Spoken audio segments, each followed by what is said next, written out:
ಮಳೆ ಬರದೇ ಇರೋದಕ್ಕೆ ಕಾರಣ ನಾವೇ. ಈಗ ಪಶ್ಚಿಮ ಘಟ್ಟಗಳಲ್ಲಿ ಮಳೆ ಧಾರಾಕಾರವಾಗಿ ಸುರಿಯುತ್ತೆ. ಕಾಶಿಲೋ ಗಂಗ ಕನಪಡಕ ಪೋಗುನು, ಕಾಶಿಯಲ್ಲಿ ಗಂಗೆ ಕಾಣೆಯಾಗ್ತಾಳೆ. ಕಾಶಿಲೋ ಗಂಗ ಅಡಗಂಟಿ ಪೋಗುನು, ಕಾಶಿಯಲ್ಲಿ ಗಂಗೆ ನೆಲ ಕಚ್ಚಿಬಿಡ್ತಾಳೆ. ಅಲಾಟ್ಮೆಂಟ್ ಆಗಿದ್ದು ಕೇರಳಗೆ. ಅವ್ರೇನ್ ಮಾಡಿದ್ರು, ನಮಗೆ ಈ ಘಟಕ ಬೇಡ ನಮಗೆ ಅಂತ ಅವ್ರು ಅಂದಿದ್ದಕ್ಕೆ ಅದು ಕರ್ನಾಟಕಕ್ಕೆ ಬಂತು, ಅದು ಕೈಗಾಗೆ ಬಂತು, ಪಶ್ಚಿಮ ಘಟ್ಟದ ಕೈಗಾ ಪ್ರದೇಶಕ್ಕೆ ಬಂತು. ತನ್ನ ಮಾರ್ಗದಲ್ಲಿ ತಾನು ಹೋಗ್ತಿದ್ದಂಥ ಕಾಳಿ ನದಿಯನ್ನ ಡೈವರ್ಟ್ ಮಾಡಿದ್ರು ಕೈಗಾ ಸ್ಥಾವರಕ್ಕೆ. ಡೈವರ್ಟ್ ಮಾಡಿಕೊಂಡು ಅದರ ದಿಕ್ಕನ್ನೇ ತಪ್ಪಿಸಿ, ಅದು ಹರ್ಕೊಂಡು ಹೋಗ್ಬೇಕಾದ ದಿಕ್ಕನ್ನು ತಪ್ಪಿಸಿ ಕಾಳಿ ನದಿಯ ಈ ರಿಯಾಕ್ಟರ್ಸ್ ಮೇಲೆ ಹರ್ಕೊಂಡು ಹೋಗಂಗೆ ಮಾಡಿದ್ರು. ಬರೀ ಓನ್ಲಿ 2%. ಆ 2% ನೀರನ್ನ ಅದ್ರೂ ಎಷ್ಟರ ಮಟ್ಟಿಗೆ ಹಾಳುಗೆಡಬಿಟ್ಟಿದ್ದೀವಿ ಅಂತಂದ್ರೆ ಮುಂದಿನ ದಿನಗಳಲ್ಲಿ ನಮಗೆ ಶುದ್ಧ ನೀರಿನ ಕೊರತೆ ಅಗಾಧವಾಗಿ ಕಾಡುತ್ತೆ. ಮಳೆ ಬರದೇ ಇರೋದಕ್ಕೆ ಕಾರಣ ನಾವೇ. ಈಗೇನ್ ಮಾಡಿದ್ದೀವಿ, ನಗರೀಕರಣದ ಹೆಸರಲ್ಲಿ ಎಲ್ಲವನ್ನ ನಾವು ಕಾಡುಗಳನ್ನ ಆಕ್ರಮಣ ಮಾಡ್ಕೊಂಡು ಹೋಗ್ತಾ ಇದ್ದೀವಿ. ಕಾಡುಗಳೆಲ್ಲ ನಾಶ ಆಗ್ತಾ ಇದೆ, ಸೈಟ್ಗಳಾಗ್ತಾ ಇದೆ, ನಗರ ಬೆಳೀತಾ ಇದೆ, ಮನೆಗಳಾಗ್ತಾ ಇದ್ದಾವೆ, ಕಾಡು ಹೋಗ್ತಾ ಇದೆ, ನಾಶ ಆಗಿ ಹೋಗ್ತಾ ಇದೆ. ಎಲ್ಲೋ ಕಾಡಲ್ಲಿ ಸಮೃದ್ಧಿಯಾಗಿ ಜೀವನ ಮಾಡ್ಕೊಂಡಿದ್ದಂಥ ಪ್ರಾಣಿಗಳು ನಾಡಿಗೆ ಬರ್ತಾ ಇದ್ದಾವೆ. ಅವು ನಾಡಿಗೆ ಬರ್ತಾ ಇರೋದು ತಪ್ಪ, ನಾವು ಕಾಡಿಗೆ ಹೋಗ್ತಾ ಇರೋದು ತಪ್ಪ? ನಾವು ಕಾಡಿಗೆ ಹೋಗ್ತಾ ಇರೋದು ತಪ್ಪು. ಅವು ವಾಸ ಮಾಡ್ತಕ್ಕಂಥ ಜಾಗದಲ್ಲಿ ನಾವು ಹೋಗ್ತಾ ಇದ್ದೀವಿ. ಅವು ವಿಧಿ ಇಲ್ಲದೆ ಪೇಟೆಗೆ ಬರ್ತಾವೆ. ನಮ್ಮೂರ್ಗೆ ಚಿರತೆ ಬಂತು, ಚಿರತೆ ಅವಳಿ, ನಮ್ಮ ಮನೆಗೆ ನಮ್ಮೂರ್ಗೆ ಆನೆಗಳು ಬಂದು ಆನೆ ಅವಳಿ ಮಾಡ್ತಾ ಇದ್ದಾವೆ. ಹುಲಿ ಬಂತು ಮೊನ್ನೆ, ಯಾವುದೋ ಒಂದು ಇದರಲ್ಲಿ ಮನೆ ಕುರಿ ಕೆರೆ ಹುಡ್ಕೊಂಡು ನೀರು ಕುಡಿಯಿದೆ, ಕೆರೆಗೆ ಬಂದ್ಬಿಟ್ಟಿದೆ, ನೀರಿಲ್ಲ ಅಲ್ಲಿ. ಅವಿರೋ ಜಾಗಕ್ಕೆ ನಾವು ಹೋಗ್ತಾ ಇದ್ದೀವಿ ಹೊರತು ನಮ್ಮ ಜಾಗಕ್ಕೆ ಅವು ಬರ್ತಾ ಇಲ್ಲ. ಇದು ಕಾಡನ್ನ ನಾಶ ಮಾಡ್ತಿರ್ತಕ್ಕಂಥ, ನಗರಗಳು ಬೆಳೆದೋಗ್ತಿರ್ತಕ್ಕಂಥ ಈ ಕಾರಣಕ್ಕಾಗಿ ಕಾಡು ನಾಶ ಆದ್ರೆ ಮಳೆ ಎಲ್ಲಿ ಬರುತ್ತೆ? ಕಾಡು ನಾಶ ಆದ್ರೆ ಮಳೆ ಎಲ್ಲಿ ಬರುತ್ತೆ? ಮೋಡಗಳನ್ನ ಅಬ್ಸರ್ವ್ ಮಾಡಿ ಮಳೆಯನ್ನ ಅಬ್ಸರ್ವ್ ಮಾಡ್ಕೊಳ್ತಕ್ಕಂಥ ಶಕ್ತಿ ಬೃಹದಾಕಾರವಾಗಿ ಬೆಳೆದಿರತಕ್ಕಂಥ ಗಿಡ ಮರಗಳಿಗೆ ಮಾತ್ರ ಇದೆ. ಅದು ಮನುಷ್ಯ ಇರತಕ್ಕಂಥ ಜಾಗದಲ್ಲಿ ಸಮೃದ್ಧವಾದ ಕಾಡನ್ನ ಬೆಳೆಸ್ಕೊಂಡ್ರೆ, ನಾಡಲ್ಲಿ ಕಾಡನ್ನು ಬೆಳೆಸ್ಕೊಂಡ್ರೆ ಮಳೆಯನ್ನ ಆಕರ್ಷಣೆ ಮಾಡಿಕೊಂಡು ಅವನಿರೋ ಜಾಗದಲ್ಲಿ ನೀರು ಸುರಿಸ್ತಕ್ಕಂಥ ಕೆಲಸವನ್ನ ಪ್ರಕೃತಿ ಮಾಡುತ್ತೆ. ಮರಗಳನ್ನ ಕತ್ತರಿಸಿ ಬೋರ್ಡ್ ಮಾಡಿ ಬರಡು ಮಾಡ್ಕೊಂಡು ಹೊರಟೋದ್ರೆ ಮಳೆ ಎಲ್ಲಿ ಬರ್ತದೆ? ಇವತ್ತು ಮಳೆ ಪಶ್ಚಿಮ ಘಟ್ಟದ ಮೇಲೋ ಅಥವಾ ಸಮುದ್ರಗಳ ಮೇಲೋ ಮಳೆ ಧಾರಾಕಾರವಾಗಿ ಸುರಿದು ಬಿಟ್ರೆ ಜನಕ್ಕೆ ಅದು ಅರ್ಥವೇ ಆಗಲ್ಲ, ಗೊತ್ತೇ ಆಗಲ್ಲ. ಪಶ್ಚಿಮ ಘಟ್ಟದ ಮೇಲೆ ಸುರಿದ್ರೆ ಮಳೆ ಬರ್ತಾ ಇದೆ ಅನ್ನೋದರ ಅರಿವು ವಾಸ ಇರೋ ಮನುಷ್ಯ ಇರೋದು ಬಯಲ್ಸಿ ಮೇಲೆ ಅವನಿಗೆ ಗೊತ್ತೇ ಇಲ್ಲ, ಅರಿವೇ ಆಗಲ್ಲ ಅವನಿಗೆ. ಸಮುದ್ರದ ಮೇಲೆ ಧಾರಾಕಾರವಾದ ಮಳೆ ಸುರಿದ್ರು ಅವನಿಗೆ ಅದು ಗೊತ್ತಾಗಲ್ಲ. ಅತಿವೃಷ್ಟಿ ಅನಾವೃಷ್ಟಿಯ ವ್ಯತ್ಯಾಸವೇ ಅವನಿಗೆ ಅಲ್ಲಿ ಮಳೆ ಸುರಿದ್ರೆ ಗೊತ್ತಾಗಲ್ಲ. ಇವನಿರೋ ಜಾಗದಲ್ಲಿ ಧಾರಾಕಾರವಾದ ಮಳೆ ಸುರಿದು ನಿಲ್ಲದ ಮಳೆ ಬಂದುಬಿಟ್ರೆ ಅತಿವೃಷ್ಟಿ ಅವನಿಗೆ, ಮಳೆ ಬರ್ದೇನೆ ಹೋದ್ರೆ ಅನಾವೃಷ್ಟಿ. ಇವೆರಡರ ಅರಿವು ಅವನಿಗೆ ಅವನ ಇರೋ ಜಾಗದಲ್ಲಿ ಸಂಭವಿಸಿದ್ರೆ ಮಾತ್ರನೇ ಅವನಿಗೆ ಗೊತ್ತಾಗಲ್ಲ.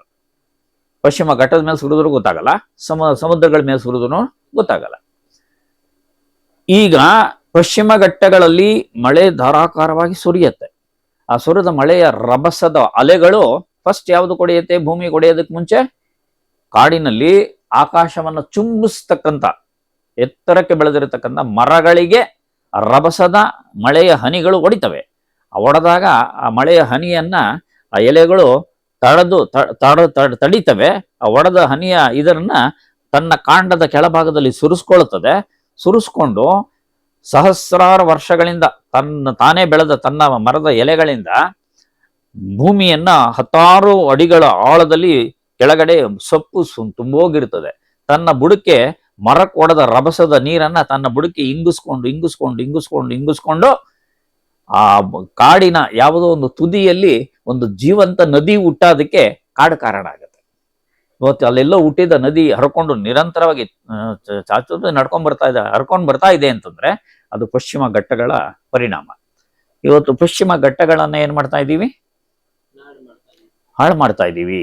ಪಶ್ಚಿಮ ಘಟ್ಟಗಳಲ್ಲಿ ಈಗ ತಾಮ್ರದ ಫ್ಯಾಕ್ಟ್ರಿಗಳು, ಇತ್ತೀಚಿನ ದಿನಗಳಲ್ಲಿ ಕೈಗಾ ಅಣುಸ್ಥಾವರ, ನಾನಾ ತರದ ರೆಸಾರ್ಟ್ಸು, ನಾನಾ ತರದ ಜನರ ಮೋಜಿನ ಜೀವನಕ್ಕಾಗಿ ಏನೇನೋ ಮಾಡಿ ಅದನ್ನು ಹಾಳು ಮಾಡೋದಕ್ಕೆ ಹೊರಟಿದ್ದಾರೆ. ಕೈಗಾ ಅಣುಸ್ಥಾವರಕ್ಕೆ 2 ರಿಯಾಕ್ಟರ್ಗಳು ಹೋಯ್ತು. ಅದು ಕೇರಳಗೆ ಹೋಗ್ಬೇಕಾಗಿದ್ದಂತಹ ಈ ಸ್ಥಾವರ ಆ 2 ಅಣು ರಿಯಾಕ್ಟರ್ಗಳನ್ನ ಅಲ್ಲಿಟ್ಕೊಂಡು ಆಟೋಮಿಕ್ ಎನರ್ಜಿಯಲ್ಲಿ ವಿದ್ಯುತ್ತನ್ನು ಉತ್ಪತ್ತಿ ಮಾಡತಕ್ಕಂಥ ಇದು ಅಲಾಟ್ಮೆಂಟ್ ಆಗಿದ್ದು ಕೇರಳಗೆ. ಅವ್ರೇನ್ ಮಾಡಿದ್ರು, ನಮಗೆ ಈ ಘಟಕ ಬೇಡ ನಮಗೆ ಅಂತ ಅವ್ರು ಅಂದಿದ್ದಕ್ಕೆ ಅದು ಕರ್ನಾಟಕಕ್ಕೆ ಬಂತು, ಅದು ಕೈಗಾಗೆ ಬಂತು, ಪಶ್ಚಿಮ ಘಟ್ಟದ ಕೈಗಾ ಪ್ರದೇಶಕ್ಕೆ ಬಂತು. ಆ 2 ರಿಯಾಕ್ಟರ್ಗಳು ಹೋದ್ವಲ್ಲ, ತುಮಕೂರಿಂದ ಮಂಗಳೂರಿಗೆ ಹೋಯ್ತಲ್ಲ, ಅವು ಹೋಗ್ಬೇಕಾದ್ರೆ ಅದು ದೊಡ್ಡಬಳ್ಳಾಪುರದ ಮುಖಾಂತರನೇ ತಗೊಂಡೋದ್ರು. 2 ರಿಯಾಕ್ಟರ್ಗಳನ್ನ ದೊಡ್ಡ ಉದ್ದನೆಯ ಲಾರಿಗಳಲ್ಲಿ ತಗೊಂಡೋದ್ರು. ಆ ರಿಯಾಕ್ಟರ್ಗಳನ್ನ ಲಾರಿ 2 ಲಾರಿಗಳ ಮೇಲೆ 2 ಲಾರಿ ರಿಯಾಕ್ಟರ್ನ ಕುಂಡ್ರಿಸ್ಕೊಂಡು ತಗೊಂಡು ಹೋಗುವಾಗೆ ಆ ರಿಯಾಕ್ಟರ್ಗೆ ಎಲ್ಲೆಲ್ಲಿ ಮರದ ಕೊಂಬೆಗಳು ಟಚ್ ಆಗ್ತಿದ್ವೋ, ಎಲ್ಲೇವರೆಗೂ ಟಚ್ ಆಗುತ್ತೋ ಗಾಡಿ ಮೂವ್ ಆಗಕ್ಕೆ ಎಷ್ಟು ಜಾಗ ಬೇಕೋ ಅಷ್ಟು ಜಾಗನ ಉಳಿಸಿ ಇದು ಮಾಡ್ಕೊಂಡು ಎಲ್ಲಾ ಮರದ ಟೊಂಗೆಗಳನ್ನ ತುಮಕೂರವರೆಗೂ ಕತ್ತರಿಸಿ ಹಾಕೊಂಡು ಹೊರಟೋಗ್ಬಿಟ್ರು. 1 ಗಂಟೆಗೆ 2 ಕಿಲೋಮೀಟರ್ ಹೋಗ್ತಾ ಇತ್ತು. TB ಸರ್ಕಲ್ಗೆ ಬಂದಿದ್ದು ರಿಯಾಕ್ಟರ್ದು ಲಾರಿ ಒಡಗೆಹಳ್ಳಿ ತಲುಪೋದಕ್ಕೆ 1.5 ಗಂಟೆ ತಗೊಂಡಿತ್ತು. ಅಂದ್ರೆ ದಾರಿ ಉದ್ದಕ್ಕೂ ಮರಗಳನ್ನ ಎಲೆಕ್ಟ್ರಿಕ್ ರಂಪಗಳಲ್ಲಿ ಕಟ್ ಮಾಡೋದು, ಅದನ್ನ ಮೈಸೂರು ಪಾಕ್ ಕೇಕ್ ಮಾಡೋದು ಕಟ್ ಮಾಡ್ದಂಗೆ ಮಾಡಿ ಪಕ್ಕಕ್ಕೆ ಬಿಸಾಕೊಂಡು ರೋಡ್ನ ತೆರವು ಮಾಡಿಕೊಂಡು ಒಡಗೆಹಳ್ಳಿ ತಲುಪೋದಕ್ಕೆ 1.5 ಗಂಟೆ ತಗೋತು. ತುಮಕೂರಿಗೆ ಎಷ್ಟೊತ್ತಿಗೆ ಹೋಗಿರ್ಬೋದು, ಎಷ್ಟು ದಿವಸಕ್ಕೆ ಹೋಗಿರ್ಬೋದು ಲೆಕ್ಕ ಹಾಕೊಳ್ಳಿ. ಅಲ್ಲಿಂದ ಮಂಗಳೂರಿಗೆ ಹೋಗ್ಬೇಕಾದ್ರೆ ಎಷ್ಟು ದಿವಸ ತಗೊಳ್ಳೋದು, ಅಲ್ಲಿಂದ ಹಾರ್ಬರ್ ಮುಖಾಂತರ ಅದನ್ನು ಪಶ್ಚಿಮ ಘಟ್ಟಗಳಿಗೆ ತಗೊಂಡೋಗಿ ಕೈಗಾ ಅಂತಕ್ಕಂಥ ಸ್ಥಾವರದಲ್ಲಿ ಅಣು ಸ್ಥಾವರ ಏನಿವತ್ತು ಮಾಡಿದ್ದಾರೆ ಅಲ್ಲಿಗೆ ರಿಯಾಕ್ಟರ್ಗಳನ್ನ ಅಲ್ಲಿ ಇಳಿಸಿದ್ರು. ಅಲ್ಲಿ ಇಳಿಸಿ ರಿಯಾಕ್ಟರ್ಗಳನ್ನ ಭೂಮಿಯಲ್ಲಿ ಫಿಕ್ಸ್ ಮಾಡಿದ್ರು. ಅದರಲ್ಲಿ ಆಟಮಿಕ್ ಎನರ್ಜಿಯನ್ನ ಸ್ಫೋಟ ಮಾಡೋದು. ಸ್ಫೋಟ ಮಾಡಿದಾಗ ಉತ್ಪತ್ತಿ ಆಗ್ತಕ್ಕಂಥ ಎನರ್ಜಿ ಪವರ್ ಅನ್ನ ಜನರೇಟ್ ಮಾಡಿಕೊಂಡು ಅದನ್ನ ನಮಗೆ ವಿದ್ಯುತ್ತಾಗಿ ಕೊಟ್ಟಿದ್ದಾರೆ.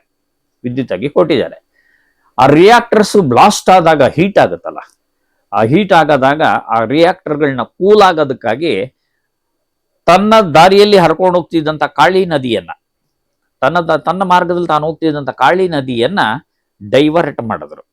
ಕೈಗಾ ಸ್ಥಾವರಕ್ಕೆ ಡೈವರ್ಟ್ ಮಾಡಿಕೊಂಡು ಅದರ ದಿಕ್ಕನ್ನೇ ತಪ್ಪಿಸಿ, ಅದು ಹೋಗ್ಬೇಕಾದ ದಿಕ್ಕನ್ನು ತಪ್ಪಿಸಿ ಕಾಳಿ ನದಿಯ ಈ ರಿಯಾಕ್ಟರ್ಸ್ ಮೇಲೆ ಹರ್ಕೊಂಡು ಹೋಗಂಗೆ ಮಾಡಿದ್ರು. ಯಾಕೆಂದ್ರೆ ರಿಯಾಕ್ಟರ್ಸ್ ಕೂಲ್ ಆಗ್ಬೇಕಾಗಿತ್ತು.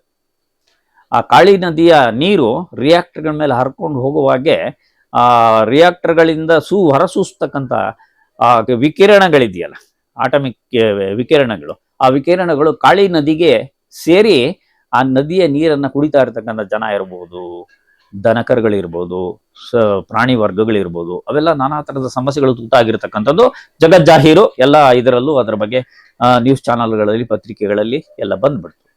ಇವತ್ತು ಮನುಷ್ಯ ನೀರು ನಮಗೆ ಮೂರು ರೂಪದಲ್ಲಿ ಸಿಗತಕ್ಕಂಥ ಏಕೈಕ ವಸ್ತು ಜಗತ್ತಲ್ಲಿ.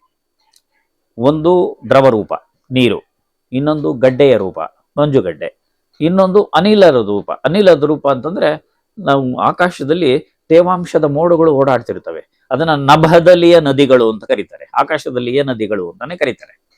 3 ರೂಪದಲ್ಲಿ ಸಿಕ್ಕತಕ್ಕಂಥ ಏಕೈಕ ವಸ್ತು ಅಂದ್ರೆ ಅದು ನೀರು. ಅಂತ ನೀರಲ್ಲಿ 98% ನೀರು ಉಪನೀರಾಗಿ ಸಮುದ್ರಕ್ಕೆ ಬಿಟ್ಟಿದ್ದೀವಿ. ಉಳಿದ 2% ನೀರನ್ನ ನಾವು ನದಿಗಳು, ಕೆರೆ ಕುಂಟೆಗಳು, ಹಳ್ಳ ಕೊಳ್ಳುಗಳು, ಭೂಮಿಯ ಅಂತರ್ಜಲದ ರೂಪದಲ್ಲಿ ನಾವು ನೋಡ್ತಾ ಇದ್ದೀವಿ. ಬರೀ ಓನ್ಲಿ 2%. ಆ 2% ನೀರನ್ನ ಅದ್ರನ್ನೂ ಎಷ್ಟರ ಮಟ್ಟಿಗೆ ಹಾಳ್ಗೆಡ್ಬಿಟ್ಟಿದ್ದೀವಿ ಅಂತಂದ್ರೆ ಮುಂದಿನ ದಿನಗಳಲ್ಲಿ ನಮಗೆ ಶುದ್ಧ ನೀರಿನ ಕೊರತೆ ಅಗಾಧವಾಗಿ ಕಾಡುತ್ತೆ. ಅದಕ್ಕೆ ನಾನು ಹೇಳಿದ್ದು 1914ರಿಂದ 18 ಮಧ್ಯೆ ವಿಶ್ವದಲ್ಲಿ ಮೊದಲನೇ ಮಹಾಯುದ್ಧ ನಡೀತು. ಅದು ಭೂಮಿಯಲ್ಲಿ ಸಿಗತಕ್ಕಂಥ ಖನಿಜಗಳಿಗಾಗಿ ನಡೀತು. 2ನೇ ಮಹಾಯುದ್ಧ 1939ರಿಂದ 45 ಮಧ್ಯೆ 2ನೇ ಮಹಾಯುದ್ಧ ನಡೀತು. ಅದು ಭೂಮಿಯಲ್ಲಿ ಸಿಗತಕ್ಕಂಥ ಪೆಟ್ರೋಲ್ಗಾಗಿ ನಡೀತು. ಮುಂದಿನ ದಿನಗಳಲ್ಲಿ 3ನೇ ಮಹಾಯುದ್ಧ ನಡಿಬೇಕು, ನಡೆದ್ರೆ ಅದು ನೀರಿಗಾಗೇ ನಡೀತದೆ ಅಂತಕ್ಕಂಥ ಭವಿಷ್ಯವನ್ನ ಈಗಾಗಲೇ ನುಡಿದು ಬಿಟ್ಟಿದ್ದಾರೆ. 3ನೇ ಮಹಾಯುದ್ಧ ನೀರಿಗಾಗಿ ಅಂತಕ್ಕಂಥ ಮಾತು ಅದು ಜಗಜ್ಜಾಹೀರು, ಸತ್ಯ. ಅದನ್ನ ಬಹಳಷ್ಟು ಮಾರ್ಮಿಕವಾಗಿ ಕಾಲಜ್ಞಾನಗಳಲ್ಲೂ ಕೂಡ ಅದನ್ನ ಬಹಳ ಇದಾಗಿ ಹೇಳ್ಕೊಂಡು ಬಂದಿದ್ದಾರೆ. ಒಂದು ಕಾಲಜ್ಞಾನದ ವಚನದಲ್ಲಿ ಬ್ರಹ್ಮೇಂದ್ರ ಸ್ವಾಮಿಗಳು ಹೇಳ್ತಾರೆ, ಕಾಶಿಲೋ ಗಂಗ ಕನಪಡಕ ಪೋವುನು, ಕಾಶಿಯಲ್ಲಿ ಗಂಗೆ ಕಾಣೆಯಾಗ್ತಾಳೆ. ಕಾಶಿಲೋ ಗಂಗ ಅಡಗಂಟಿ ಪೋವುನು, ಕಾಶಿಯಲ್ಲಿ ಗಂಗೆ ನೆಲ ಕಚ್ಚಿಬಿಡ್ತಾಳೆ ಅಂತಕ್ಕಂಥ ಮಾತನ್ನ ಅವರು 500 ವರ್ಷಗಳ ಹಿಂದೆ ಸಮೃದ್ಧವಾದ ಮಳೆ, ಸಮೃದ್ಧವಾದ ವಾತಾವರಣ, ಸಮೃದ್ಧವಾದ ಸುಭಿಕ್ಷವಾದ ಜೀವನ ನಡೆಸಿದಂಥ ಕಾಲದಲ್ಲಿ ನುಡಿದಿರತಕ್ಕಂಥ ಅವರ ಭವಿಷ್ಯವಾಣಿ ಇವತ್ತಿಗೆ ವೈಜ್ಞಾನಿಕವಾಗಿ ಕರಾರುವಕ್ಕಾಗಿ ನಿಜ ಆಗ್ತಾ ಇದೆ. ಈಗ ವಿಜ್ಞಾನಿಗಳು ಹೇಳ್ತಾ ಇದ್ದಾರೆ, ಬಿಕಾಸ್ ಆಫ್ ಗ್ಲೋಬಲ್ ವಾರ್ಮಿಂಗ್, ಭೂಮಿ ಬಿಸಿ ಆಗ್ತಿರ್ತಕ್ಕಂಥ ಪ್ರಕ್ರಿಯೆಯ ಕಾರಣದಿಂದಾಗಿ ಮುಂದಿನ ದಿನಗಳಲ್ಲಿ ಹಿಮಾಲಯ ಪರ್ವತ, ಭೂಮಿಯ ಗ್ಲೋಬಲ್ ವಾರ್ಮಿಂಗಿನ ಕಾರಣದಿಂದಾಗಿ ಹಿಮಾಲಯ ಪರ್ವತದ ಮೇಲೆ ಕಚ್ಕೊಂಡಿರ್ತಕ್ಕಂಥ ಬಂಡೆಗಳಿಗೆ ಕಚ್ಕೊಂಡಿರ್ತಕ್ಕಂಥ ಹಿಮದ ಬಂಡೆಗಳು ಏನಿದಾವೆ, ಗ್ಲೇಸಿಯರ್ಸ್ ಅಂತ ಏನ್ ಕರಿತೀವಿ, ಆ ಗ್ಲೇಸಿಯರ್ಸ್ ಕರಗಿ ಏಕಾಏಕಿ ಆ ತಾಪಮಾನ ತಡ್ಕೊಳಕ್ಕಾಗದೆ ಬಂಡೆಗಳಿಗೆ ಕಚ್ಕೊಂಡಿರ್ತಕ್ಕಂಥ ಹಿಮದ ಬಂಡೆಗಳೆಲ್ಲ ಕರಗೋಗ್ಬಿಟ್ರೆ ಏಕಾಏಕಿ ಗಂಗಾ ನದಿ ಉಕ್ಕಿ ಹರಿದು ಬಿಡುತ್ತದೆ. ಅದೆಲ್ಲ ಕರಗಿ ಬಂದ್ಬಿಡ್ತದಲ್ಲ ನದಿಗೆ. ಆ ಉಕ್ಕಿ ಹರಿದು ಬಿಟ್ಟಾಗ ಸರಿಸುಮಾರು 2,000 ಕೋಟಿ ಲೀಟರ್ ನೀರು ಕರಗಿ ಬಂದ್ಬಿಡ್ತದೆ. ಕರಗಿ ಬಂದ್ರೆ ಗಂಗಾ ನದಿ ಉಕ್ಕಿ ಹರಿದು ಬಿಟ್ಟು ಅಲ್ಲಿಂದ ಆಚೆಗೆ ತನ್ನ ಹರಿಯುವಿಕೆಯನ್ನ ನಿಲ್ಲಿಸುತ್ತೆ. ಯಾಕೆಂದ್ರೆ ಅಲ್ಲಿ ಐಸ್ ಗಡ್ಡೆನೆ ಖಾಲಿಯಾಗಿ ಹೋಗಿರುತ್ತೆ. ಅದೇ ಪರಿಸ್ಥಿತಿಯನ್ನ ಇವತ್ತು ವಿಶ್ವ ಮಟ್ಟದಲ್ಲಿ ಆರ್ಟಿಕಾ ಮತ್ತು ಅಂಟಾರ್ಟಿಕಾ ಅಂತ ಏನ್ ಕರೀತಾರೆ, ಆರ್ಟಿಕಾ ಉತ್ತರ ಮತ್ತು ದಕ್ಷಿಣ ಧ್ರುವದಲ್ಲಿ ಇರ್ತಕ್ಕಂಥ ಆರ್ಟಿಕಾ ಅಂಟಾರ್ಟಿಕಾದ ಇದು ರೋಸ್ ಐಸ್ ಶೆಲ್ ಅಂತ ಏನ್ ಕರೀತಾರೆ, ಹಿಮದ ಬಂಡೆಗಳು, ದಕ್ಷಿಣ ಇದರಲ್ಲಿ ಧ್ರುವದಲ್ಲಿ ಹಿಮ ಹೆಚ್ಚುತ್ತಾ ಇದೆ, ಉತ್ತರ ಧ್ರುವದಲ್ಲಿ ಹಿಮ ಕಡಿಮೆ ಆಗಿ ಹೋಗ್ತಾ ಇದೆ. ಎಷ್ಟೋ ವರ್ಷಗಳ ಹಿಂದಿನಿಂದಲೂ ಅದು ಅಲ್ಲಿ ಭೂಮಿ ಕಂಡಿದ್ದೇ ಇರಲಿಲ್ಲ, ಹಿಮನೇ ಆವರಿಸ್ಕೊಂಡಿದ್ದಿತ್ತು. ಈಗ ಉತ್ತರ ಧ್ರುವದಲ್ಲಿ ಭೂಮಿ ಕಾಣಕ್ ಶುರುವಾಗಿರತಕ್ಕಂಥ ಆ ಭೂಮಿಯ ಮೇಲೆ ಆಧಿಪತ್ಯವನ್ನ ಪಡೆಯೋದಕ್ಕೆ ಬಹಳಷ್ಟು ರಾಷ್ಟ್ರಗಳ ಜನ ಇವತ್ತು ಅಲ್ಲಿ ಅದರ ಮೇಲೆ ಒಂದು ಕಣ್ಣಿಟ್ಟು ಬಿಟ್ಟಿದ್ದಾರೆ. ಎಲ್ಲಾ ಭೂಮಿಯನ್ನ ಅಗದು ಬಗದು ತೆಗೆದು ಏನೇನು ಮಾಡ್ಬೇಕು ಎಲ್ಲ ಮಾಡಿಬಿಟ್ಟಿದೀವಿ. ಅದೊಂದು ಭೂಮಿ ನಮಗ್ ಕಾಣಿಸ್ತಾ ಐತೆ, ಅಲ್ಲಿ ಬೋರ್ ಹಾಕಿದ್ರೆ ಏನ್ ಸಿಗ್ತದೋ, ಅಲ್ಲಿ ಭೂಮಿನ ಅಗದ್ರೆ ಬಗದ್ರೆ ಏನ್ ಖನಿಜಗಳು ಸಿಗ್ತವೋ, ಏನ್ ಪೆಟ್ರೋಲ್ ಸಿಗ್ತದೋ, ಈ ತರದ ದುರುದ್ದೇಶಗಳನ್ನೇ ಹೊಂದಿ ಆ ಭೂಮಿ ಮೇಲೂ ಕಣ್ಣಾಕಿರೋ ಲೆಕ್ಕಕ್ಕೆ ಇವತ್ತು ವಿಶ್ವ ಮಟ್ಟದಲ್ಲಿ ಅದರ ಇದು ನಡೀತಾ ಇದೆ. ಅದು